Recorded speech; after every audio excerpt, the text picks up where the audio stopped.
Hoje é um dia muito especial, caminho que é para mim Bíblia na nos dois papiamento a representar.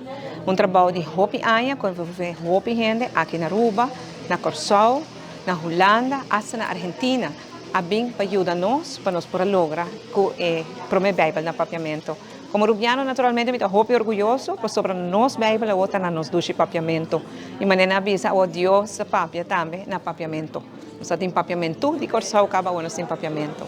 Pero como governante, como ministro-presidente do país, me quero que é um momento muito importante para nós para aquilo. Verdade, sempre tem essa separação de Estado e Igreja, pero cada governante tem gente, cada governante tem que tomar decisões e dentro cada gente tem Deus. E não por tomar decisões sem Deus. Pensei, é assim importante. A ideia da Bíblia, botar a solução para todo problema, botar um guia, botar inspiração.